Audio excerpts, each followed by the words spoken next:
watching San Antonio's own KENS 5 News this morning.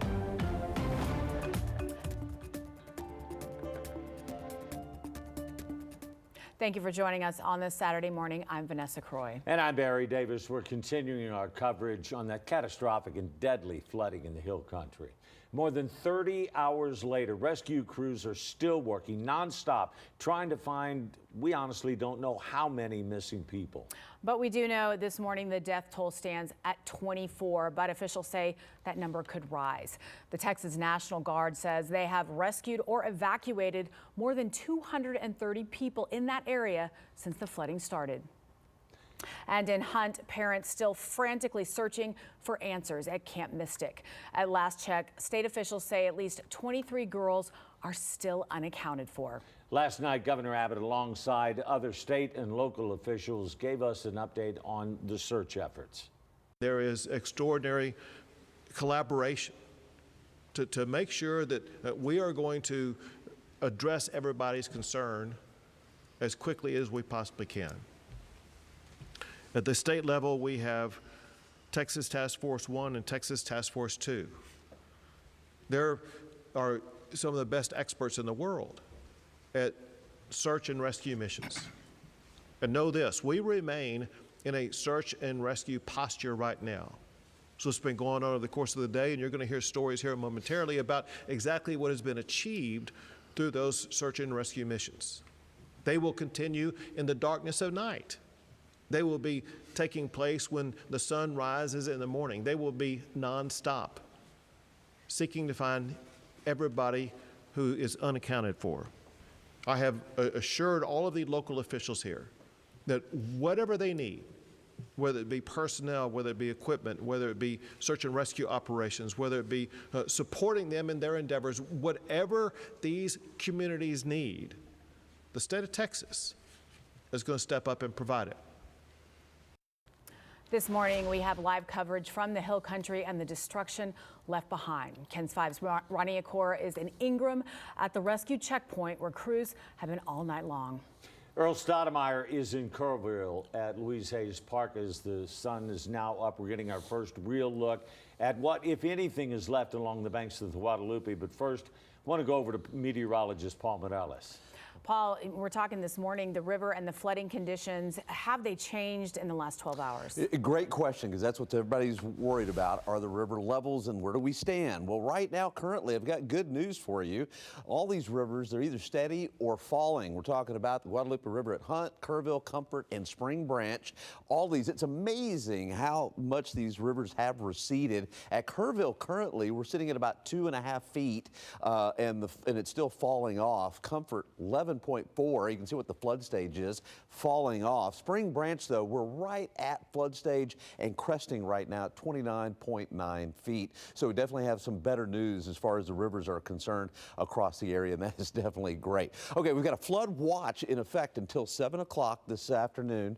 We have a chance for some additional showers and storms. I'll show you the radar here in just a second. We do have a flood advisory. Here's the good news, too. We have a flood watch, but no warnings. All the warnings are gone on the area rivers because they have receded so much. Now, different situation if you're traveling up here to Burnett County, north of Austin. They have seen an amazing amount of rain overnight. Very similar situation to what happened there in Kerrville with the rain. But you can see how this is kind of fizzling out over Burnett County. We've got more rain over to the east here, but this is okay because we didn't see the heavy rain yesterday in this area, just as long as it's not too much. And we've got some more showers moving into Bexar County. And I think that's what we're going to be looking at is cloudy skies, showers, and then maybe an occasional thunderstorm this afternoon. And it's possible, it's not likely, but it's possible, could see some more heavy rain over Kerrville. I'll talk about that coming up here in just a minute. All right, temperatures today in the 80s, cloudy skies, maybe a little sun, probably not much, 50-50 shot of seeing some rain. I've got your 14-day forecast. It's coming up. It amazes me that 24 hours ago that the river there at Kerrville is at 2.2 feet yesterday, 30 feet higher at this point in the day. I saw it for myself yesterday. Yeah, our team coverage continues right now in Ingram, north of Kerrville. The grounds at Thomas More High School now being used as a landing zone for helicopters landing with rescued flood victims. That's where we find our KENS 5's Ronnie Accor this morning with the latest. And Ronnie, families right now waiting to hear any kind of update for more than 20 missing girls from Camp Mystic. I just can't imagine what they're going through this morning. I mean, honestly, just a very sad and horrible situation for those families at Camp Mystic. At last count, we were told by officials, anywhere from 23 to 25 girls were still missing, and they came for a camp, right? About 700 7 to 17-year-old girls were here in Hunt, Texas, which is just 11 miles away from where I'm standing here at the Ingram Tom Moore High School. Here is where copters are landing from the Coast Guard. We're being told today that that's still where the copters will be landing. They are scheduled to be here today. However, I just spoke to the Texas game wardens who told me one of the big issues they're facing with the helicopters, if they're even using them for search, is the fact that it's a low cloud cover. So as you can see right here at the Ingram Tom Moore High School, it's still quite foggy. So while helicopters are scheduled to help with search efforts, there is a chance that they may not even be used because of the cloud cover that they're experiencing. That saying, I just heard from local officials and state officials that are here. I'm gonna ask Matt to pan so you can see Texas state troopers and the Texas game warden here. They just told me they just got done with a meeting just a little bit ago and they were just briefed on the search and rescue efforts that they'll be continuing. The boat that you can see, that particular game warden told me he was deployed yesterday from Walker County in Huntsville. So again, a lot of agencies out here this morning assisting with search and rescue operations. That's saying we're going to continue to keep you updated here, and I'll be reporting from Ingram as soon as I get the information. Reporting live, I'm Rania Kaur, KENS 5. Last night we saw those images of those young girls running off that helicopter. It's just heart-wrenching. Can't imagine. Well, at Camp Mystic this morning, we know officials are still looking for 2 girls unaccounted for. This is Lainey Landry from Camp Mystic. We spoke with her father yesterday, who confirmed they were still looking for her. First responders also still searching for Kellyanne Lytle. Her family spoke with us yesterday. Sadly, we're learning from families who had daughters at Camp Mystic, at least one body has been recovered there. This is Renee Smodstrala. Her family says she'll be forever living her best life at Camp Mystic, and they're thankful she was with her friends and having the time of her life at her camp. Also, an entire family is missing. Tybee soccer coach Reese Zunker, his wife Paula, and their 2 children were reported missing by family members. They say he and his family were vacationing at a river house in Hunt along with Paula's mother, Lucy. The house sat on the river between Camp La Junta and Camp Mystic. And the city of Kerrville Emergency Management has established a reunification intake hotline for parents of campers still unaccounted for. Take a look at your screen. You can write down this number. That hotline is 830-258-1111. Now, officials tell us to call that number with the name of your missing loved one, and you'll be directed to one of the shelters. They also tell us this other number, if anyone else, a loved one is missing, call this number, 830-257-8181. That is the non-emergency line for the Kerrville Police Department as well. And one of the greatest examples you're ever going to see of the Guadalupe River's, what is usually just a peaceful, slow-moving river through Kerrville, it was just absolutely unbelievable. The force of Mother Nature. Well, KENS 5's Earl Stoudemire is live now at Louise Hayes Park. And Earl, you can still see all that damage and destruction from where so many people were set to gather for the 4th of July.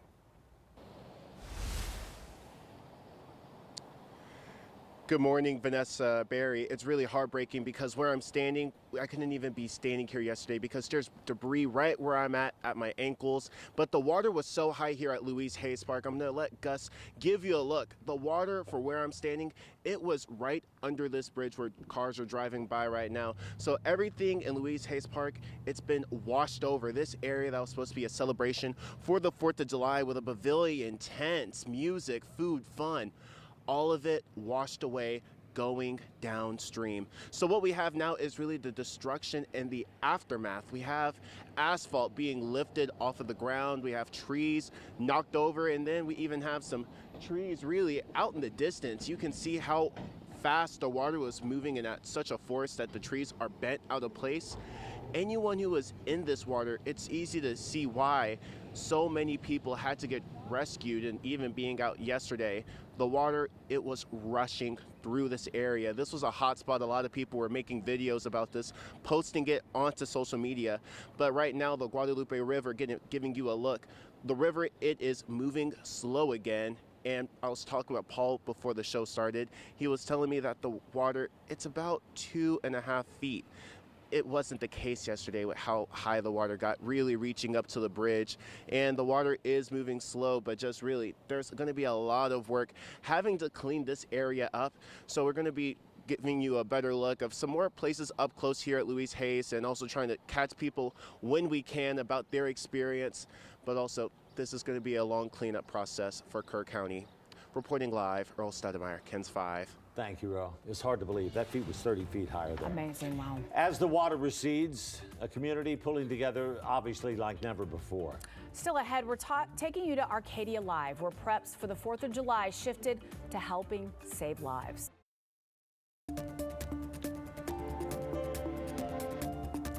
Those raging floodwaters washing away not just homes and campsites, but a sense of safety and security for many people. Yeah, really, what was meant to be a weekend of celebration turned into one of literal survival.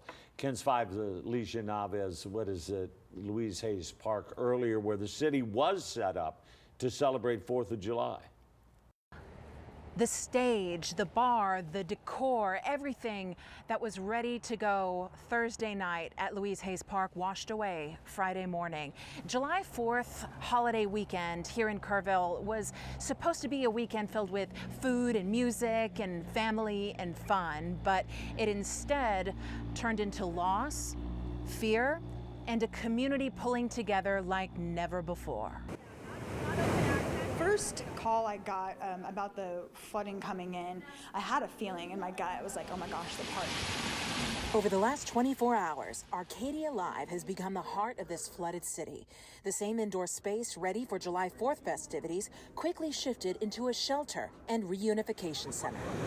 All of this energy I was going to put towards that, I now have to put into action to save lives. Arcadia staff are coordinating reunifications through makeshift Google spreadsheets. They're also offering food, clothing, and comfort. If there's anything that we can celebrate today, it's the fact that our community is strong and that the love is immense. Residents like Zarek Baldwin say if not for a last-minute decision, he might not be here. I told my family I was going to stay the night and fish over there and have our campsite ready. If I would have slept in my truck or something, I would have been gone. In the early morning, power lines snapped, roads disappeared. For evacuees like Candace Taylor, it was chaos. We had to drive around them over power lines that were still live to even get out of here because the only other way we could go was underwater. Across Kerrville, neighbors dropped everything to help. You were expecting a full house, right? Yes, absolutely. We were completely full. Kerrville Shriner Park evacuated campers riverside, sending them to the park's hillside area, which remains open for those who need it. The 8 cabins that are right along the river have been destroyed. Though the waters rose, this community's resilience stood taller. It will now probably forever be a Memorial Day. But we're Kerrville strong around here. It's going to be all right. Officials believe the last time the river swelled like it did Friday morning was probably back in 1978, anywhere close to that. So what happened Friday morning may have rewritten history. The Arcadia Live, they remain open as a shelter. Louise Hayes Park and Kerrville Shriner Park remain closed until further notice. We'll keep you posted when they begin to reopen. Reporting in Kerrville, Alicia Naves, KENS 5. You know, I was out at Hayes Park yesterday and so many people coming by, some to take a look, some to mourn their lost loved ones, and some just to say goodbye to their park where they celebrate for decades with their families. It's just heart-wrenching to see that. And the thing that absolutely just amazes me, and we've seen this numerous times. Yesterday, when you were there, I was watching you on TV. That river was a good 18 feet Raging. higher than it was now. And Paul, at one point yesterday, that river was a good 30 feet higher than what it is today. Oh, yeah. I mean, it's amazing because when you're at the park, that bridge is way up there. Right. Yes. And that water was, very, very high. And it went down almost as quickly as it came up. Very quick and receded very quickly, and that's usually the case. This is very dramatic in this case because we've had a dry period of time. But here's the thing on the Guadalupe River. From time to time, these things are just going to happen. And my thoughts and my prayers go out to everybody lost a life. And it's unfortunate. It's horrible.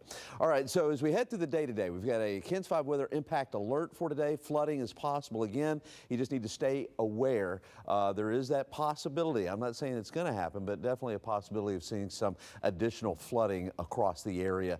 All right. Here's what you can expect. It's cloudy outside right now. We got a temperature of 77. Look at the record high. You know, we haven't broke a record high. I believe it was May 16th was the last time we broke a record high. Record is 104, set back in 2009. All right, so here's what you can expect. Lots of cloud cover throughout the day. We'll have an occasional shower, so have the umbrella with you. And later this afternoon, even though I don't have it depicted here, we could have a thunderstorm as well, and we could even see a heavy downpour later on this afternoon. That's why we've got the flash flood watch that is in effect until 7 o'clock for all the counties in green. It does include a lot of counties there. All right, so temperatures again 77. We're looking at temperatures topping out in the mid 80s, and there is that chance for some rain across the area this afternoon.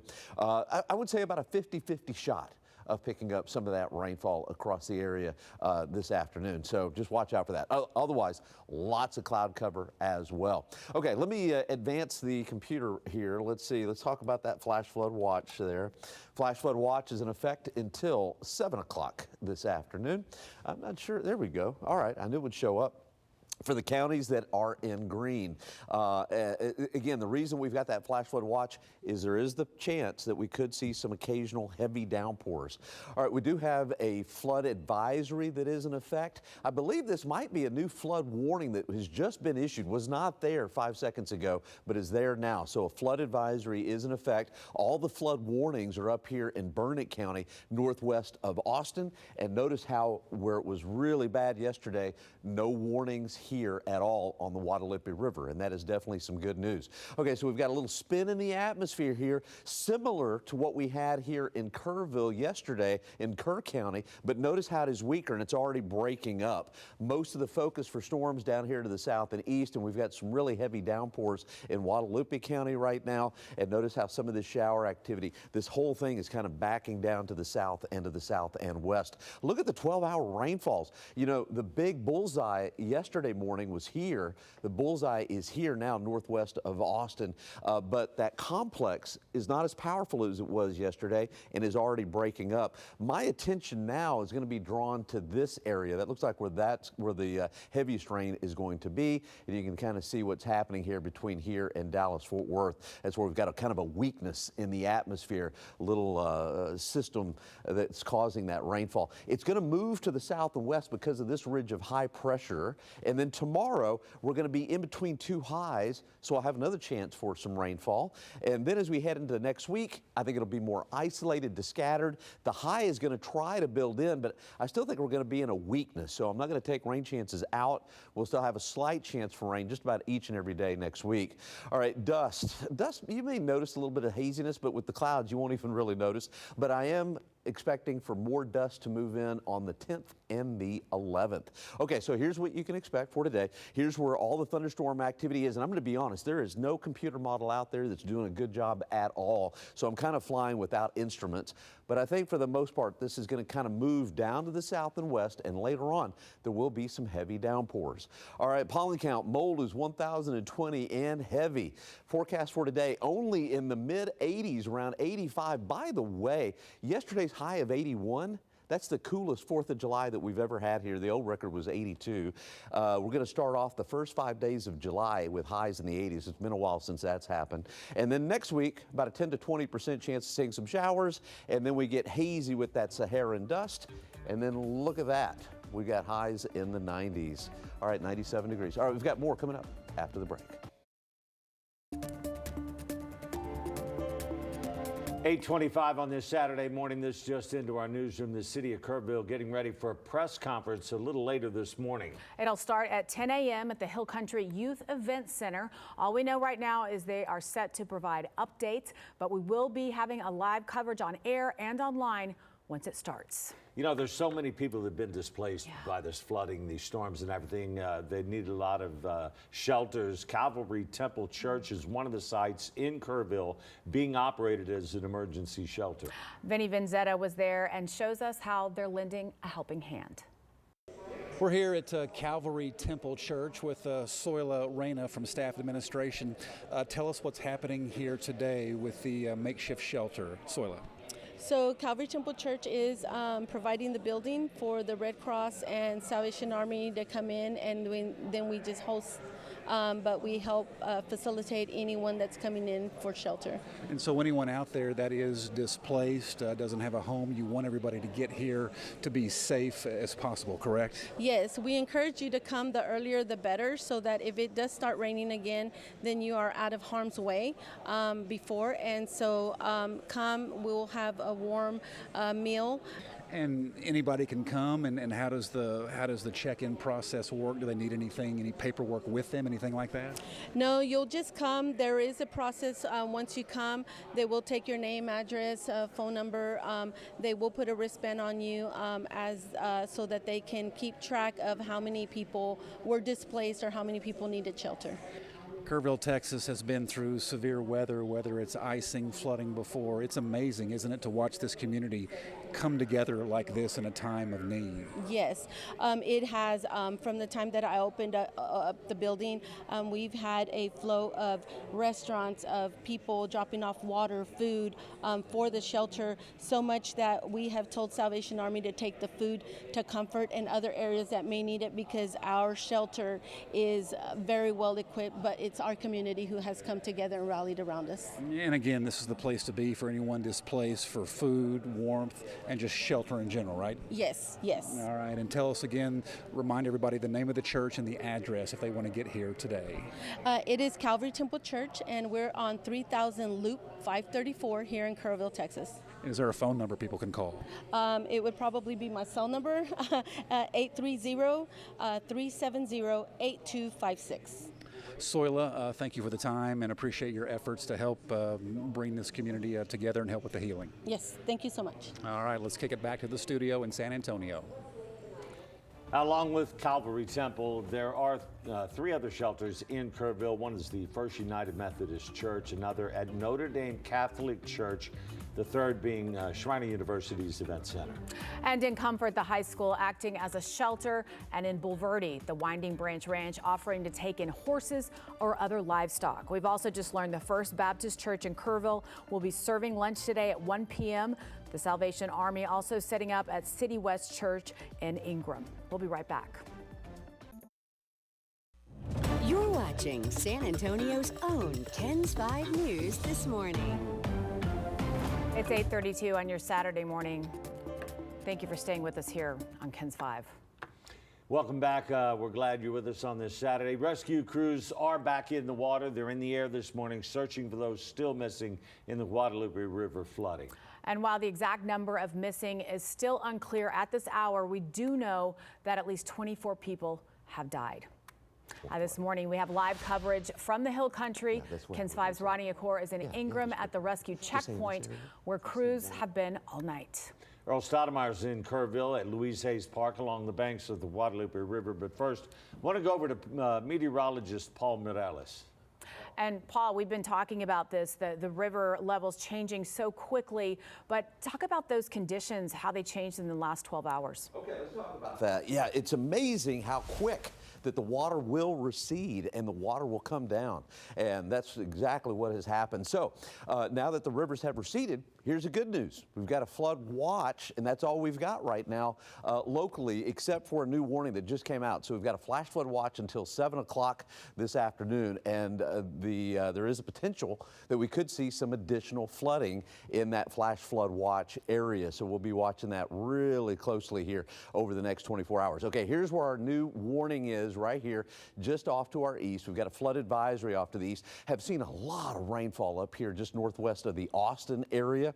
Okay, so here's where our new warning is, and this until 11:15. We've already picked up a couple of inches of rain, and 2 to 4 additional inches of rain is possible from Seguin to Gonzales over to Luling. So we definitely have to watch out for that. Okay, we've got a little spin in the atmosphere here, but it's breaking up, and this was where we had all that rain there in Burnett up north, and now we've got a little bit of a new complex that's developed down to the south and east. And I think as we head through the day, all of this is going to kind of move off down to the south and to the south and west. Here's where the warning area is in Guadalupe County and also far western portions of Gonzales County. And again, the main trend for this is going to continue to kind of push to the south and west. And I think it's going to be one cloudy day for us. We've got some showers in place, and we could have some additional heavy downpours a little bit later on this afternoon. So this is where the bullseye was over the last 12 hours. Remember, in the 24-hour period, it was here, but last night was right there, and now we're seeing some additional heavy rainfall down to the south and east. So as we head through the day today, I think we're going to have a lot of clouds.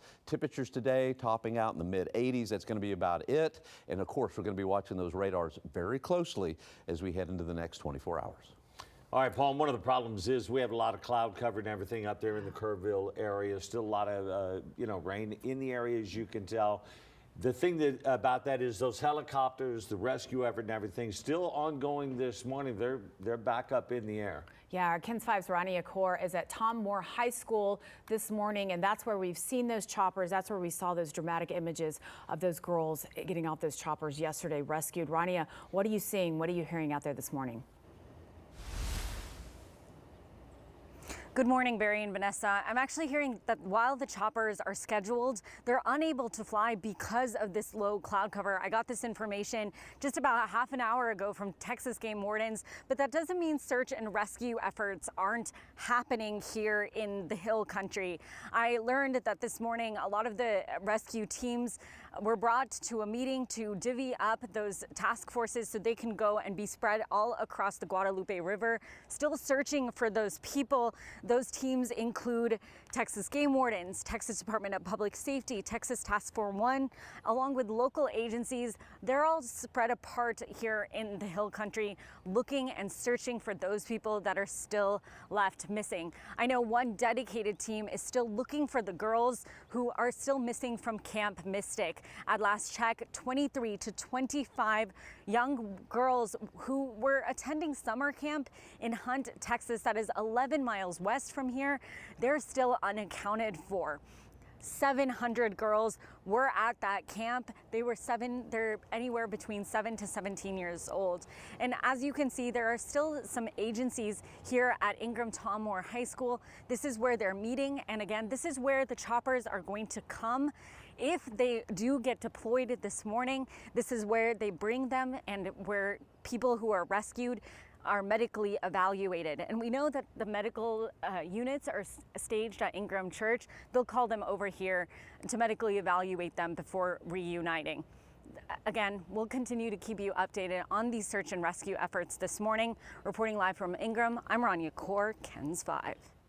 So many families waiting to hear this morning. You know, that was really hard to watch, too. Those little girls, in a lot of ways, obviously, you have that excitement for the fact that these little girls are getting off that helicopter, but then you still think about the 24 or so more that are missing. Our hearts go out to everyone this morning.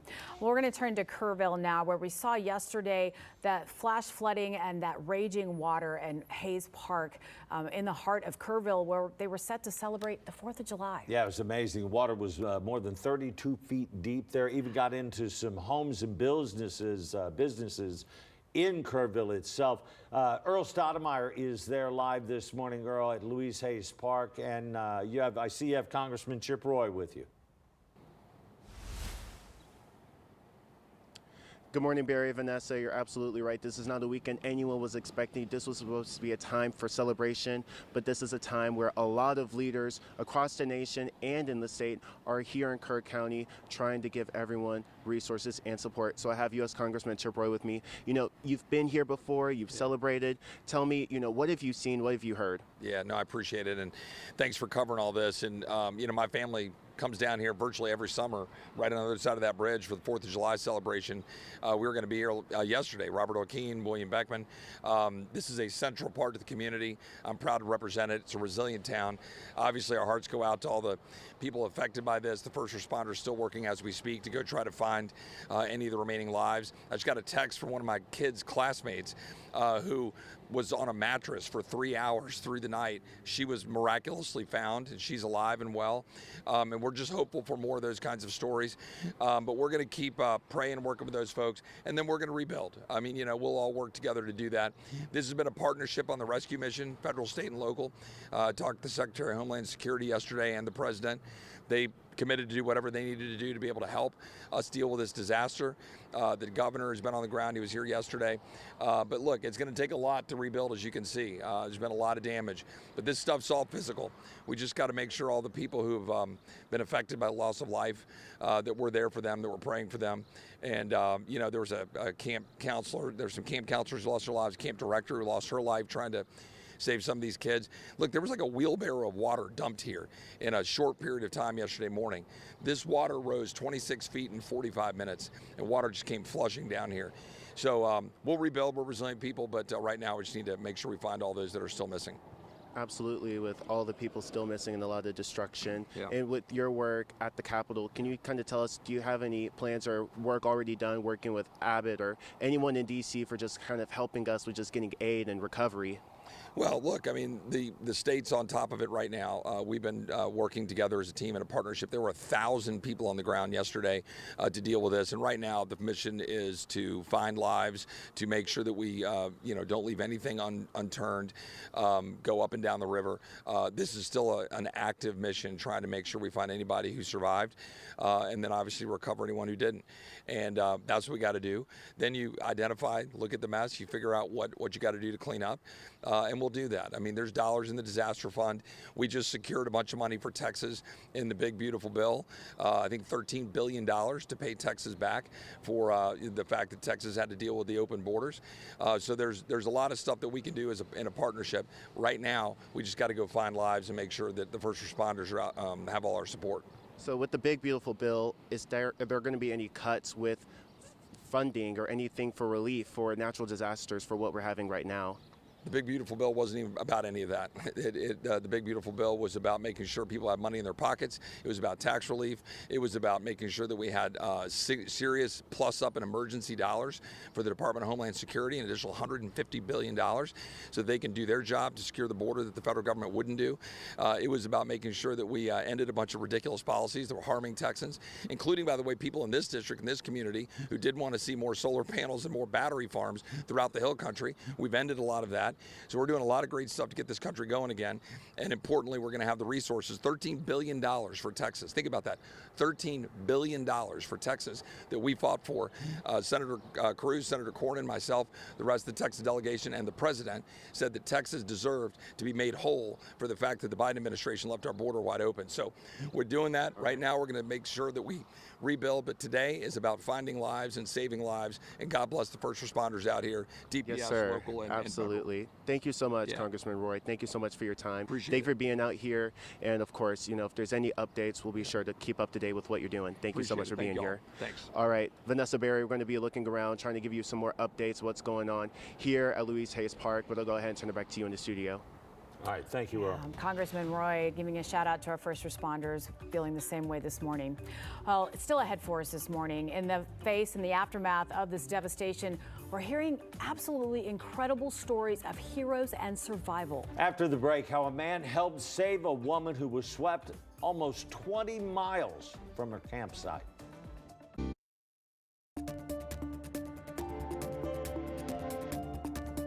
Told us she was floating down the river with her husband, and her husband kept telling her to grab anything you can grab, and she did. And she said, Barry, I caught the last tree of the very last tree right on your property. That was Barry Adelman, who took this picture of a family friend clinging to a tree in Center Point.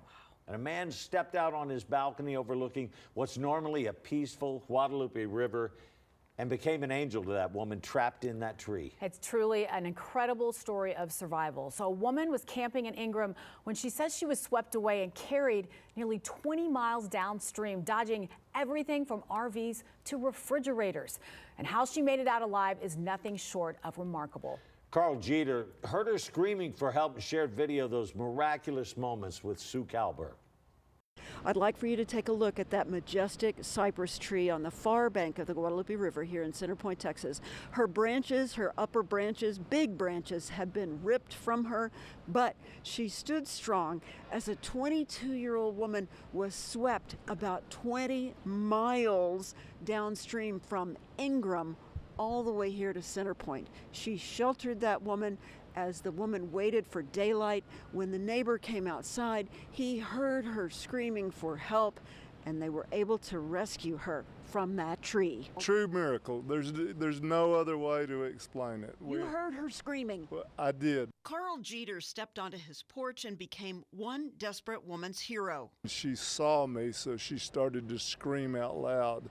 I began to holler back to her, hey, I see you, we'll get you help. Jeter flagged down a DPS trooper who summoned rescue boats. We had a little bullhorn. We were hollering back and forth at her to let her know, hey, just hang on, because she was desperate. The woman who watched 5 family members get swept away held on to hope. We brought her into our house and gave her a shower, clothed her because it had stripped all of her clothing off, and gave her something to drink.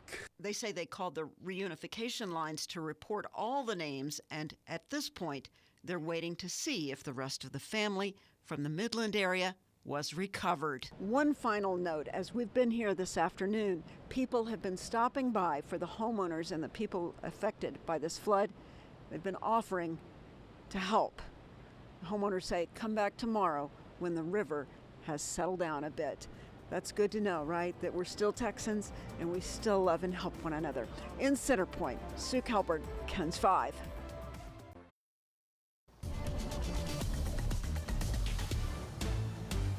And welcome back to KENS 5 News this morning. I guess that's what you guys were supposed to say.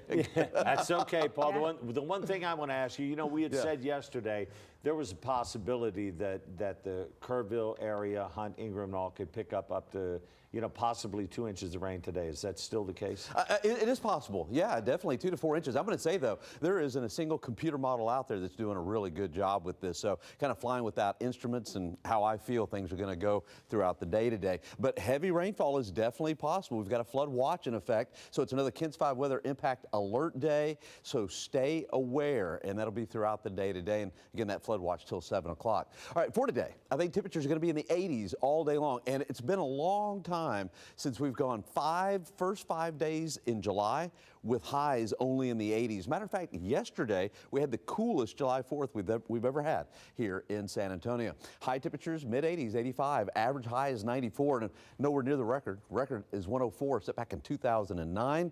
And so far for the month, we picked up 0.78, and our yearly total, 19.84. We're doing okay as far as rainfall is concerned, of course. All right, temperatures in the mid-80s today. I think that's all that we're going to reach. Lots of cloud cover, 50-50 shot of picking up some rain. Average high for this time of the year, 94. We're definitely way below that. And if you've got anything planned this evening, I think it'll be mostly cloudy and temperatures in the low 80s. All right, flash flood watch is in effect until 7 o'clock for counties in the green. We've got a new flood warning that is in effect until 11:15. We'll take a close-up of this. Also, flood warning here. Burnett County had a lot of rainfall overnight. Some places 10 to 15 inches. I'll show you that map here in just a second. Okay, so flood warning is in effect basically from Seguin to Gonzales in this area have already picked up a couple of inches of rain this morning, and I think could pick up an additional 2 to 4. So be careful, turn around, don't drown in those areas with that flood warning. Okay, we've got a couple of convective vortexes. Can you make that out? Notice where all that rain was in Burnett County? That's fizzled out now, which is really a good thing because this was drifting down to the south. Also, we've got another vortex that's beginning, and that's why we've got that heavy rainfall to our east. Right now, we've got the lightning strikes, and it is coming down in buckets right now around Seguin.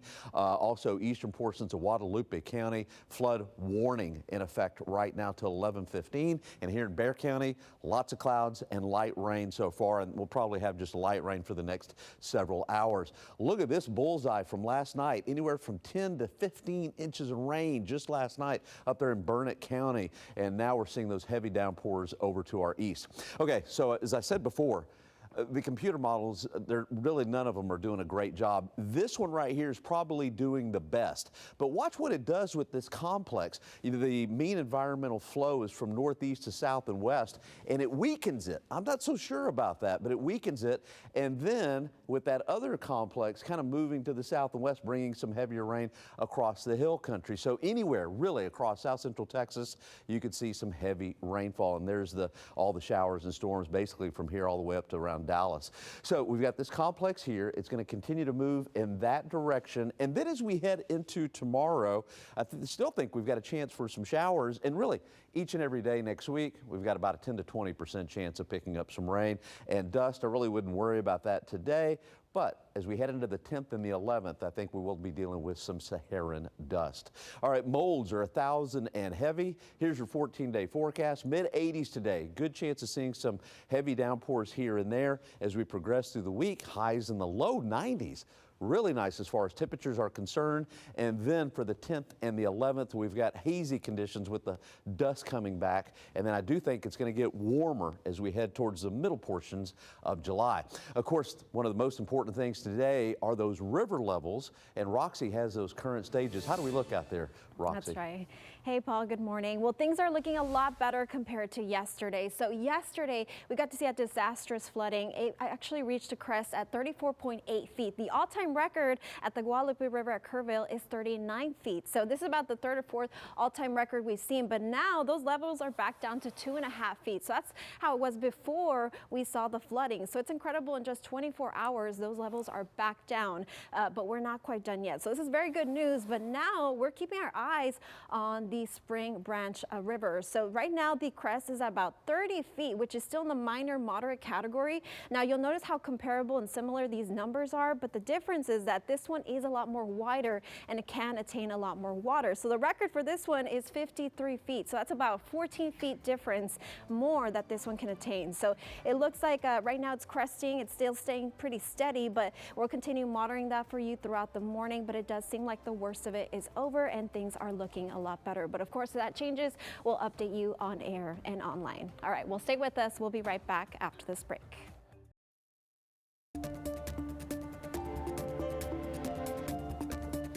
Well, the city of Kerrville Emergency Management has established a reunification intake line for parents of campers who are still missing.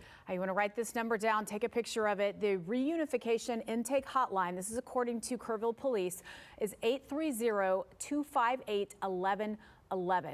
Police tell us, call that number and mention the name of your loved one that's still missing, and they will direct you from there.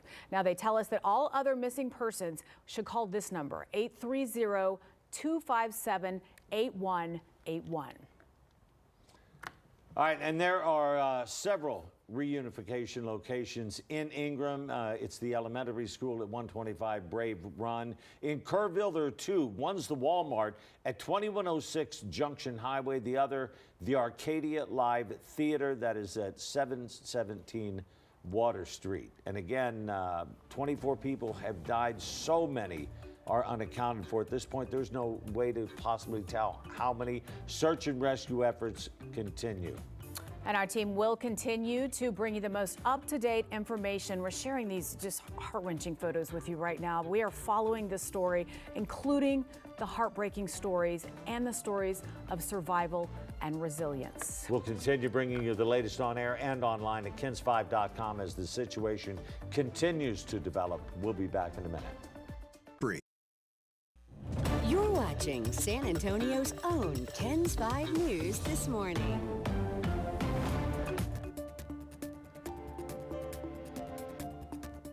Thank you for staying with us here on KENS 5 Saturday. I'm Vanessa Croy. And I'm Barry Davis, and this morning we're continuing our coverage of that catastrophic and deadly flooding in the Hill Country yesterday. More than 30 hours later, rescue crews are still working nonstop trying to find so many of the missing. This morning, we know the death toll stands at 24, but officials say the number could rise. The Texas National Guard saying they have rescued or evacuated more than 230 people so far. We're hoping to learn more this morning. The city announcing they're hosting a press conference in just an hour. Meantime, in Hunt, parents are frantically searching for answers at Camp Mystic. At last check, at least 23 girls are still unaccounted for. And last night, Governor Greg Abbott, alongside other state and local leaders, provided an update on those search efforts. Take a listen.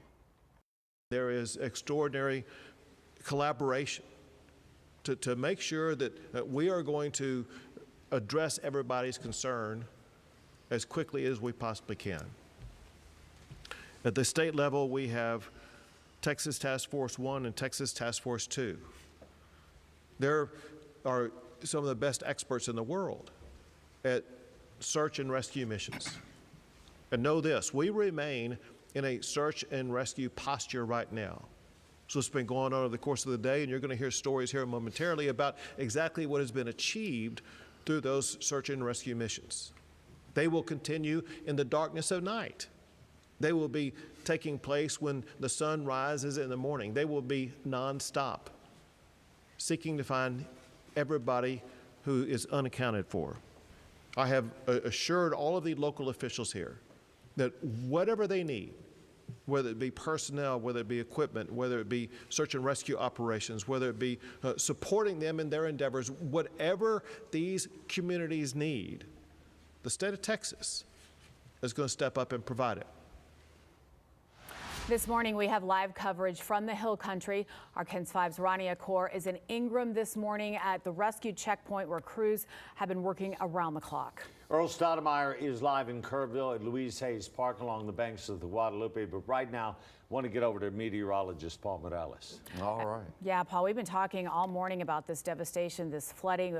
Could they get more rain today out there? Could get some more rain, and some of the rain could be heavy. Matter of fact, we've got a flood warning going on right now, not where we had trouble over the last 24 hours, but now over to the east. I'll show you that here in just a second. And this is just totally amazing how these rivers go so high and just go to major flood stage, and then they come right back down and recede. Matter of fact, I mean, look at Kerrville, about 2.5 feet and falling off, probably leveled off by now. At Hunt, to the Guadalupe River at Hunt, now at 8 feet, which is definitely below flood stage, and Comfort below flood stage. Spring Branch, though, is cresting as we speak and right at minor flood stage. So it's just amazing. These rivers go up and then they come right back down.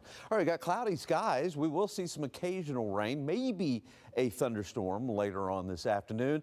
And any of these downpours, they can be really heavy. That's why we've got a flood watch. Flood watch is in effect until 7 o'clock this morning. All right, got a couple of flood warnings. First of all, this whole box here, this is a flood advisory for our eastern counties. We've got quite a bit of rain going on, and now we've got some flood warnings in effect. This is until 11:15, basically for eastern portions of Guadalupe County, also for western portions of Gonzales County. If you're watching from this area, don't go through those low water crossings. You know those places that flood easy.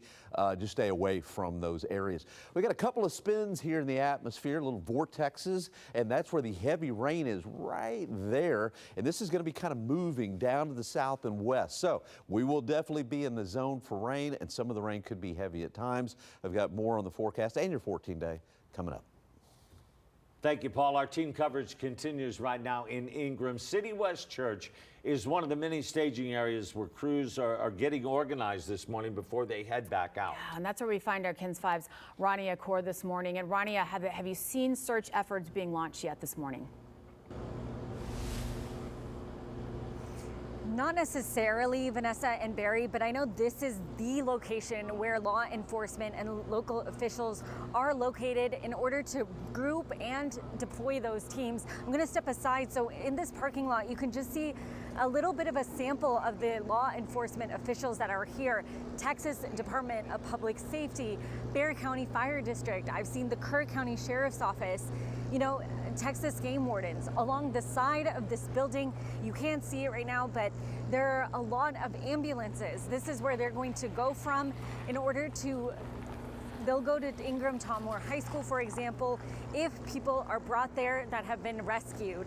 That's saying we do know this morning that while helicopters are scheduled for today, they're not able to fly due to the low cloud cover. I have heard, however, one thing that they are able, in order to help the rescue efforts this morning, is using drones. They are able to fly those. But that doesn't mean the search and rescue efforts are stopping or pausing at all. I know many teams, again, are being deployed from here at City West Church. That includes Texas Game Wardens, Department of Public Safety, Texas Task Force 1, and local officials are all being grouped and then sent out. One dedicated team is still looking for the girls from Camp Mystic. There's about 23 to 25 girls who are still missing. They're 7 to 17 years old. There were 700 campers attending Camp Mystic, and again, 23 to 25 of them still missing this morning.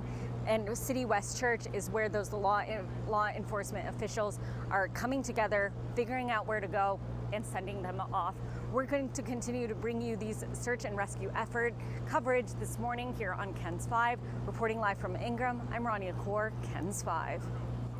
And Rania just mentioned those girls at Camp Mystic still missing this morning. We can confirm that we now know the names of 2 of those girls officials are still searching for. Yeah, this is Lainey Landry. We spoke with her father, who says they're still looking for her. We have also confirmed the search for Kellyanne Lytle is also continuing. Her family speaking with us yesterday, and there's just 2 of, we don't even know how many people that are still missing from this devastating flood. Yeah, and sadly, we're learning from families who had daughters at Camp Mystic too. At least one body has been recovered.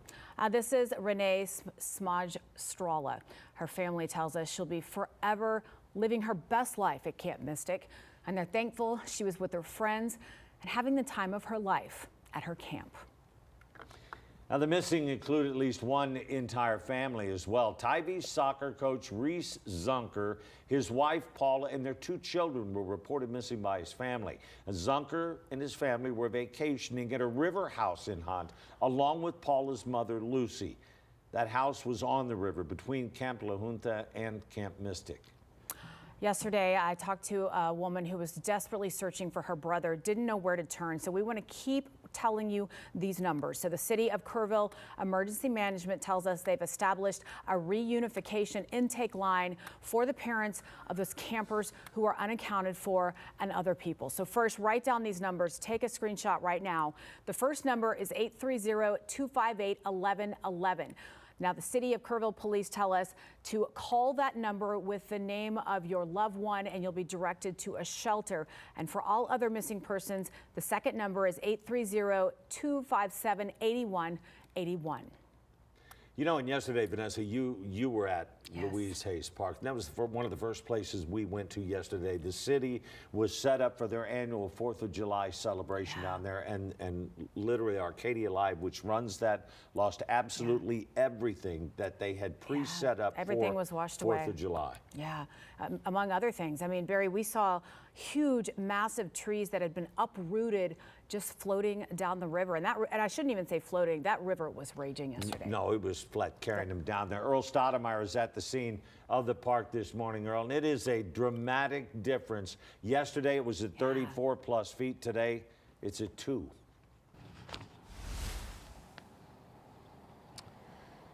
Good morning, Vanessa, Barry. You're right, the river, it is very low at the moment. Just want to give you a scene of really just the aftermath of the water just raging through this area here in Kerrville. We see a lot of the trees knocked out of the roots, laying down on the ground. We have trees pushed over on the side. We have debris, and I've even talked to some people here just really taking all of this in and saying that they're seeing some camper trucks really out in the distance. But I want to go ahead and bring in some of those residents now. I have Joe and Jamie, and you're here, you've been here for some decades. You know, can you tell me, what did this park used to look like? Because there's been a lot of damage and people not being here. What can you say?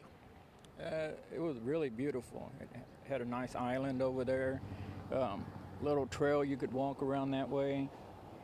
Nice walking trail, swimming on the beach right there, and the exercise equipment and the play place and the splash pad. Kids just love to come to the splash pad. It's just really pretty here, especially all the walking trails that you can walk around Kerrville on it. I think it's like 5 miles, maybe more, but it's just really beautiful here. Peaceful on the walking trails, and it goes up to the nature center, so you can walk that far and even see the nature center. So it's just. How do you feel, you know, seeing all of this now? It's completely a different situation. It's so devastating. It's just so emotional because, I mean, just a couple weeks ago it was, you know, we were here, kids were playing, and now you can't even get down to the river because of all the flooding and trees down, and it's just horrible.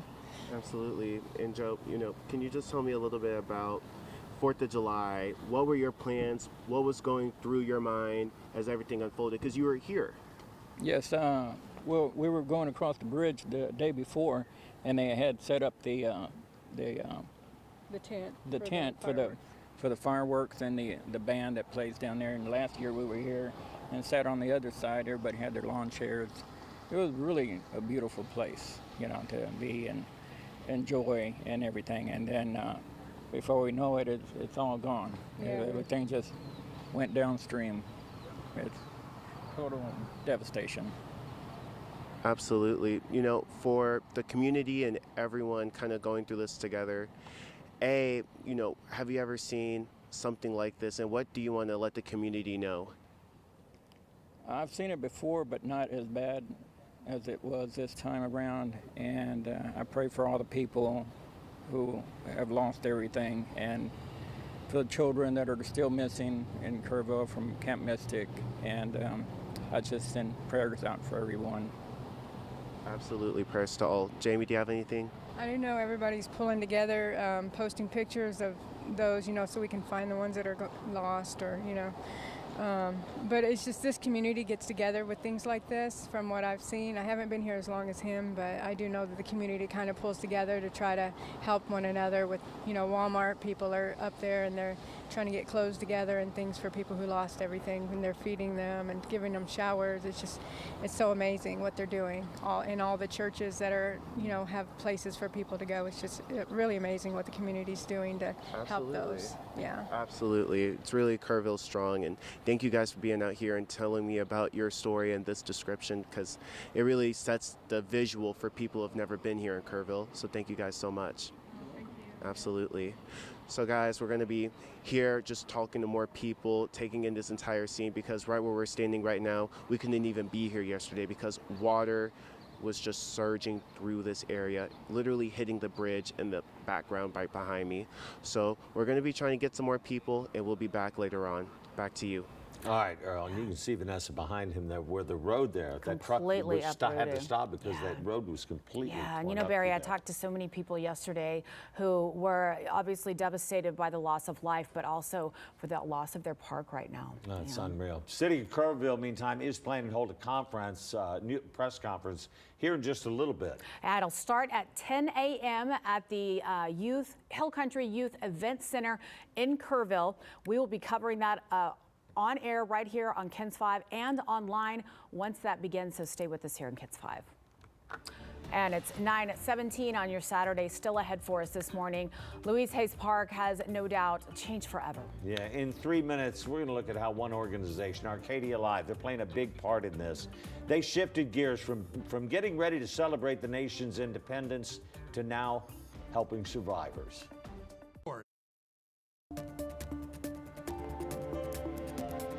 We've seen so many of those devastating images and those raging floodwaters washing away not just homes, and campsites, but also a sense of safety and security. This all was compounded by the fact that it was July 4th weekend. A lot of people had gathered around the river. They were there to celebrate the 4th of July, and it turned into literal survival for a lot of people. KENS 5, Alicia Navas was at Louise Hayes Park earlier, where the city was set to celebrate. The stage, the bar, the decor, everything that was ready to go Thursday night at Louise Hayes Park washed away Friday morning. July 4th holiday weekend here in Kerrville was supposed to be a weekend filled with food and music and family and fun, but it instead turned into loss, fear, and a community pulling together like never before. First call I got about the flooding coming in, I had a feeling in my gut. I was like, oh my gosh, the park. Over the last 24 hours, Arcadia Live has become the heart of this flooded city. The same indoor space ready for July 4th festivities quickly shifted into a shelter and reunification center. All of this energy I was going to put towards that, I now have to put into action to save lives. Arcadia staff are coordinating reunifications through makeshift Google spreadsheets. They're also offering food, clothing, and comfort.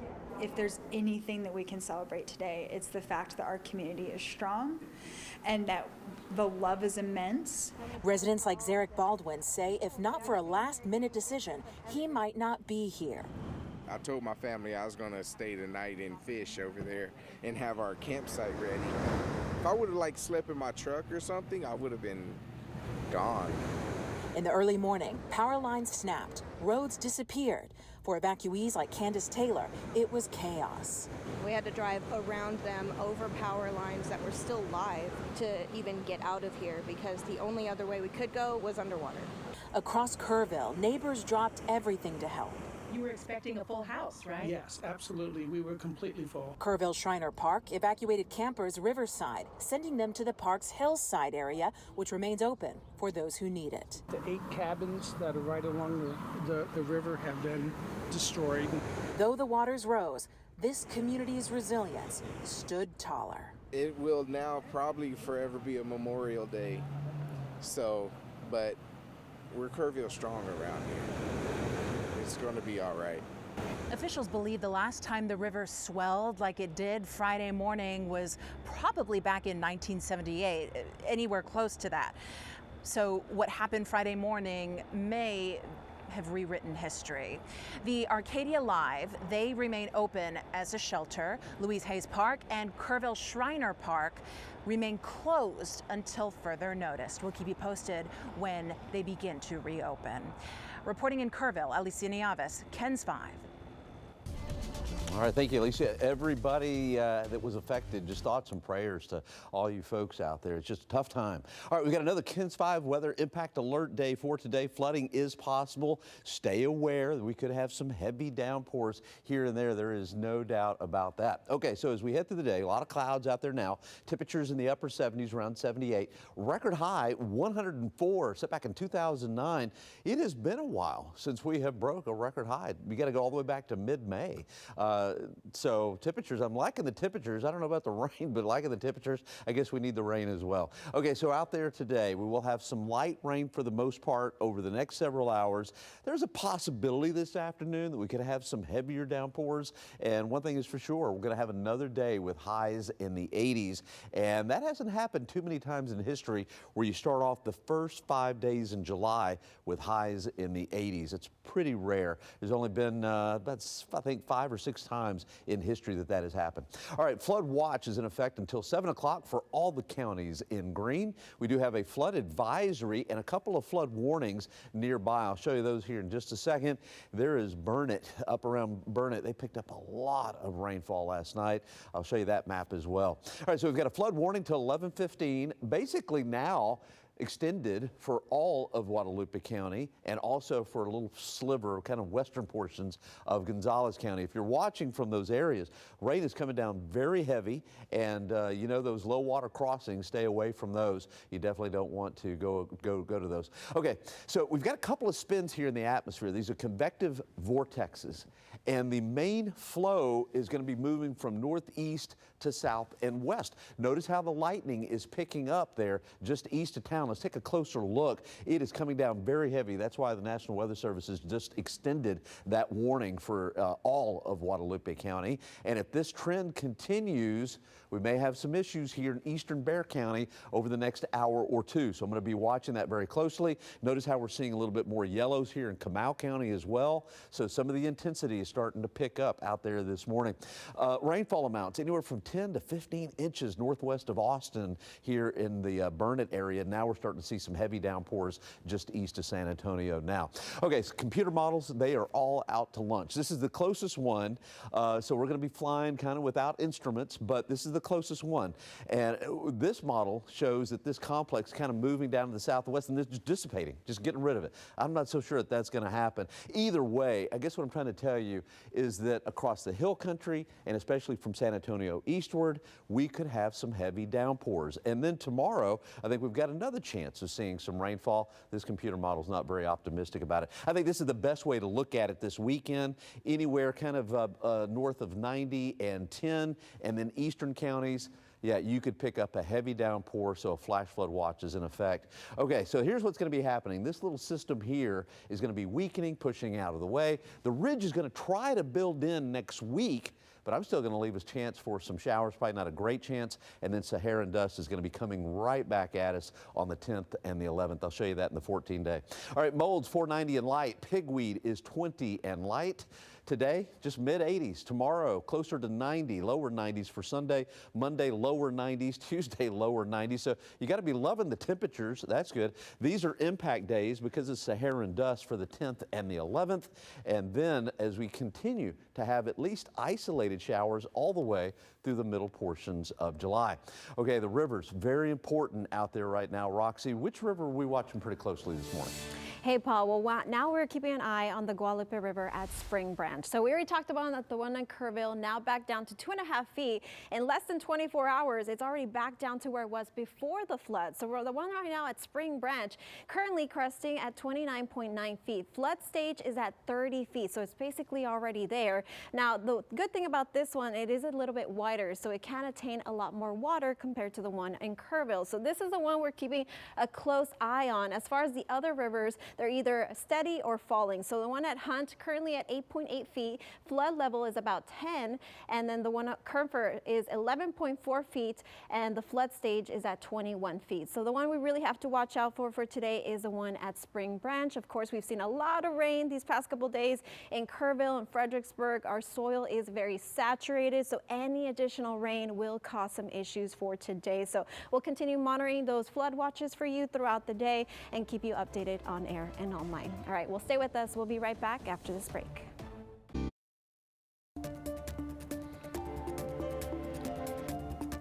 As the rescue missions continue this morning, many families holding on to hope that their loved ones will be found. KENS 5 reporter Meredith Haas has more on a site where campers are being bused to be reunited with their families. So many kids have been showing up from Camp Mystic here to Ingram Elementary, where they've been reunited with their families. I've been seeing mothers, fathers, families crying, waiting to figure out if their child would be brought here from Camp Mystic. I just saw another busload of kids. The bus was packed, kids waving outside of the bus windows. And as you can see behind me, there are a lot of law enforcement, parents still waiting to see if their child will show up. Now, here's what we know. We know that there are some still missing, some kids still missing from Camp Mystic. On top of that, we heard from parents earlier this morning that the campgrounds were just taken over by flood waters. They told us that water was up to people's knees. That's how bad it got out here. And when we've been around the area, we've seen roads flooded here in Ingram to Hunt. Johnson Creek was completely overflowed with water.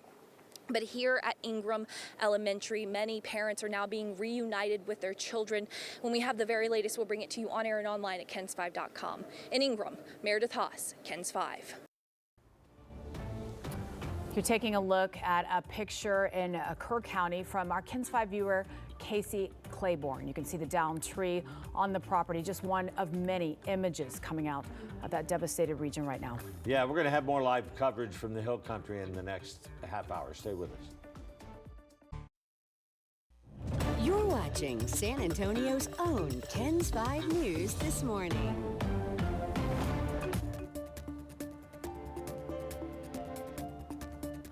We're continuing our coverage this morning on those deadly floodings in the Hill Country this morning. And this is, it's not unusual. We see flash floods come through Texas all the time, but there was absolutely nothing to which to compare this. What happened in Kerrville, Hunt, Ingram yesterday and on down the river. Rescue crews are going back into the air, on the water, on foot, still searching, holding out hope for a lot of people that are missing along the Guadalupe River. And the exact number is still uncertain at this hour, but we know that at least 24 have been killed. Now we're hoping to get an update. We should get an update in about 20 minutes. The city is having a press conference. We'll be taking that live here on KENS 5. And this morning we have live coverage from the Hill Country. KENS 5's Ron Nicor is in Ingram this morning at a rescue checkpoint where crews have been all night long.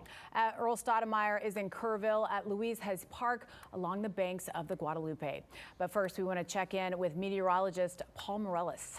All right, those river levels, very important out there. You know, it's just amazing how quick the river rises and then how quick they recede. Over at Hunt and also Kerrville, they've come way down back to where they were really before the flood. Now, still the Guadalupe River at Spring Branch just now cresting right at minor flood stage and it is forecast to drop off pretty quickly. Right now, the current stage is about 29.3 feet there. All that water from Kerrville and Hunt went downstream now around Spring Branch and now filling into Canyon Lake.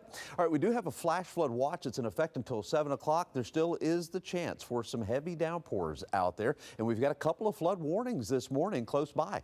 Just off to the east, we've got a flood warning for Guadalupe County, and that is going to be until 11:15 this morning. Includes western portions of Gonzales County. You know, those areas that flood easy, those low water crossings, stay away from those in that area. I'm seeing a lot of lightning strikes. We got a couple of spins here in the atmosphere. This is all moving just slowly kind of down to the southwest, not moving very fast at all. All right, look at all these lightning strikes here in Guadalupe County, and the rain is coming down in buckets there, so watch out. Also in eastern portions of Comal County, we're seeing quite a bit of rain there. Last night, big rainfall totals, 10 to 15 inches there just northwest of Austin, and now really racking up the rain totals here very close to Seguin. So if you're watching from Seguin, watch out. Okay, as we head through the rest of the day, the computer models, they're not doing a whole lot of good, going by instruments basically. What I can tell you is that high temperatures today will be in the mid-80s, and we've got a chance for some more flooding rain. That's why we've got a flood watch in effect till 7 o'clock. Now we turn to Ingram. All right. City West Church there is just one of the many staging areas now where crews are trying to get organized this morning. They're dealing with those low clouds and everything. They are going to be going back out. Our KENS 5 Rania Kaur has been there all morning. And Rania, what are you seeing? What are you hearing out there? City West Church has already deployed some teams. This is where much of the law enforcement that is here from out of town and even local law enforcement is here. As you can see, the response is huge. This is where we're seeing boats, we're seeing four-wheelers, we're seeing emergency personnel. On the side here, just some of the agencies to name: STRAC, Uvalde EMS, Fredericksburg, Blanco. They're all here. This is where they're being deployed from. I know several teams are already out in the Hill Country. They've been searching all night for those that are missing. I know one dedicated team is looking for the girls missing from Camp Mystic, 23 to 25 girls still unaccounted for there.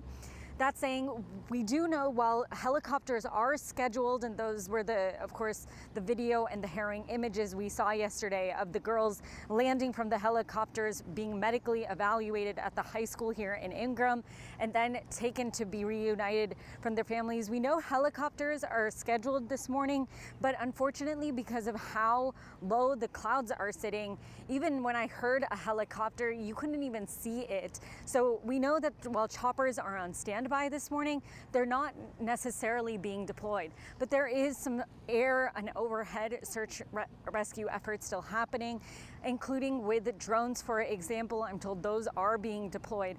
Just to give you a perspective on just how much law enforcement is here continuing to conduct those search and rescue efforts, there's so many people parked here that they're trying to bring 2 18-wheelers to feed all the law enforcement officials, but they're saying they're actually having a tough time bringing them in just because of how massive this response is. Just a good example of the search and rescue efforts happening this morning. And I'm going to continue to keep you updated here in Ingram. Reporting live, Rania Kaur, KENS 5. Rania just gave us a list of all the first responders. Yesterday, we saw Bexar County Sheriff's Office, Bexar County ESD 2, and San Antonio Fire out there also helping. Well, we had DPS, we had the Coast Guard, we had Texas Parks and Wildlife. There were crews from Conroe. I can't even think of all the people that just poured into that area, different agencies trying to help in this rescue And that's Texas, effort. and that's what we do. That's what we do. Well, we turn now to Kerrville, where we saw that raging floodwaters in the Guadalupe River, and it just causing massive damage out there. I mean, trees split in half, completely just plowed over by that water. Boy, huge trees. Yes. Completely laying down on the ground. KENS 5's Earl Stoudemire there at Louise Hayes Park this morning, Earl, and just by looking at what's behind you, I can't imagine what you're seeing.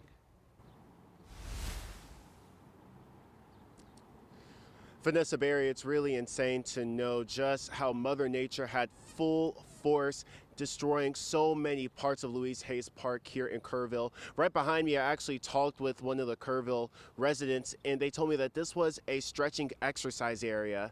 All of this now blown over. You're seeing debris. It's way above my head. I can't even jump to even reach those trees and branches, but it really just shows how fast the water was moving, how high it was, and how fast it was just coming across this area in Kerrville. So it's going to take a long time to clean this up, but I'm going to ask Gus if he can come pan over in this area past the bridge. The water, it was at the bottom of the bridge, right where you could see those cars. That's how high the water got. And past the bridge, there's an entire tree line of tall trees just knocked over. And I'm starting to see some people out in the distance, and it looks like they might be working to look over the area. They might be just trying to see what they can recover or what they can get.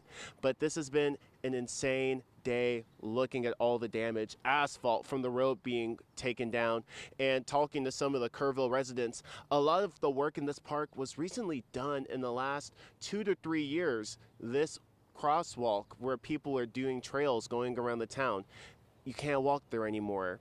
This playground, people paid money for this, all of it destroyed. So it's really sad to know that a lot of people in Kerrville really put money into this. But to know now that the water has died down, because we couldn't even be standing here yesterday for what was going on. The water has died down, but it also serves as a testament for the work to also move forward. But I'm gonna go ahead, turn it back to you. We're gonna go over there and try and talk to some of those people at the tree line, figure out what they're doing. So be sure to bring you the latest. Oh, that's terrible. The floods. It's shocking. We're working with the governor. It's a terrible thing. You're listening to President Donald Trump speaking with reporters last night aboard Air Force One, addressing the severe flooding in the Hill Country. He said he's working closely with Texas Governor Greg Abbott to ensure the state, this area, receives all the necessary federal assistance.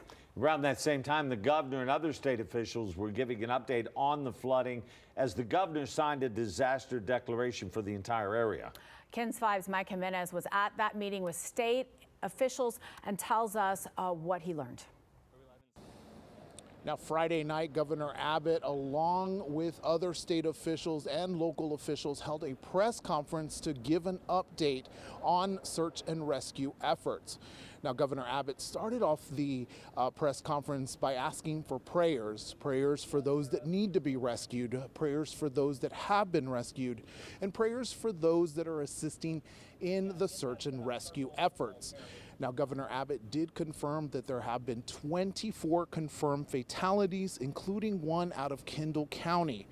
Now, he says that there's no estimate on the amount of missing people at this time, but did confirm that there are still 23 to 25 unaccounted people missing out of Camp Mystic, calling this flooding event extraordinarily catastrophic. Here's a little bit of what Governor Abbott had to say. There are some of the best experts in the world at search and rescue missions. And know this, we remain in a search and rescue posture right now. So it's been going on over the course of the day, and you're going to hear stories here momentarily about exactly what has been achieved through those search and rescue missions. They will continue in the darkness of night. They will be taking place when the sun rises in the morning. They will be nonstop, seeking to find everybody who is unaccounted for. Now, Governor Abbott did talk about the National Weather Service forecast leading up into this event, saying that though that forecast did not predict the amount of rainfall that fell throughout this region. Governor Abbott did also sign a disaster declaration for those counties that had been affected and said that other counties could be added to that at a later time, calling this search and rescue effort a robust response both on the state and local level, with 237 rescued on Friday, including 167 by helicopter. Now, Governor Abbott says those rescue efforts will continue 24/7 throughout this morning and into the upcoming days. And he did say that they will not leave this area until everyone is accounted for. Reporting here in Kerr County, Mike Jimenez, KENS 5.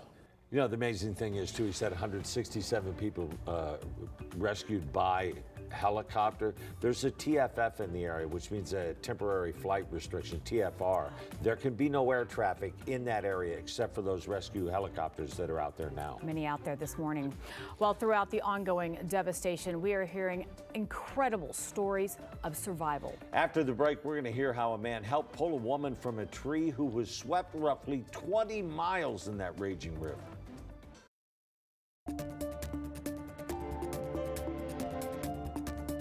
She was floating down the river with her husband, and her husband kept telling her to grab anything you can grab, and she did. And she said, Barry, I caught the last tree, the very last tree right on your property. That was Barry Adelman, who took this picture of a family friend clinging to a tree in Center Point.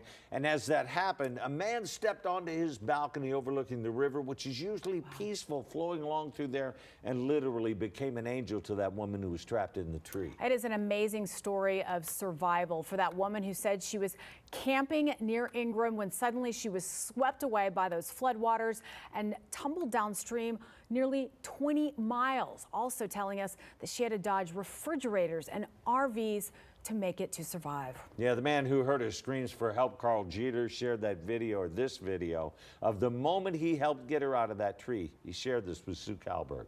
I'd like for you to take a look at that majestic cypress tree on the far bank of the Guadalupe River here in Center Point, Texas.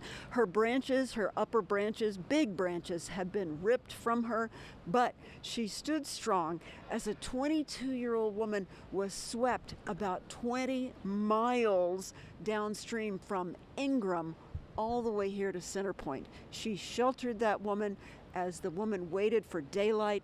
When the neighbor came outside, he heard her screaming for help, and they were able to rescue her from that tree. True miracle. There's no other way to explain it. You heard her screaming. Well, I did. Carl Jeter stepped onto his porch and became one desperate woman's hero. She saw me, so she started to scream out loud.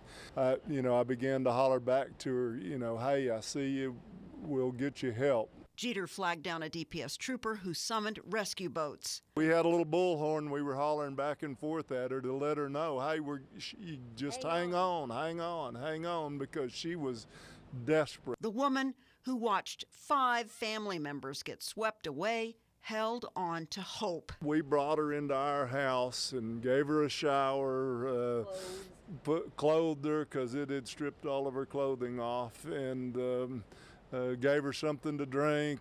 They say they called the reunification lines to report all the names, and at this point, they're waiting to see if the rest of the family from the Midland area was recovered. One final note, as we've been here this afternoon, people have been stopping by for the homeowners and the people affected by this flood. They've been offering to help. Homeowners say, come back tomorrow when the river has settled down a bit. That's good to know, right? That we're still Texans and we still love and help one another. In Center Point, Sue Kelberg, KENS 5. Well said, Sue. Well said. Yeah, and there are so many people still missing. I mean, looking across social media everywhere, the city of Kerrville's, there's so many missing. The city has set up an emergency, or their emergency management agency has set up a reunification intake line for parents of campers who are still missing. Make a note to look at this number right now. The intake hotline is 830-258-1111. Kerrville police are telling us, call that number with the name of your missing loved one, and then you will be directed to a shelter for help. For all other missing persons, officials ask you to call the 830-257-8181. That is Kerrville PD's non-emergency line. They say, please don't call 911 right now. That is overworked. Kerrville police are sharing the message this morning. They're asking for the families to not go to the search locations or to funeral homes in hopes of finding out about their lost loved ones. They're also saying they appreciate the outpouring of support from people who are volunteering in helping. But right now, they also tell us they have the resources they need. They're asking the public, everyone out there, to let first responders do their jobs. All right, along with Calvary Temple Church, there are 3 other shelters in Kerrville. One is at First United Methodist Church, a second at Notre Dame Catholic Church, the third Shriner University's Event Center. And in Comfort, the high school acting as a shelter, and in Bulverde, the Winding Branch Ranch offering to take in horses or other livestock. Stay with us. We have more coverage when we get right back.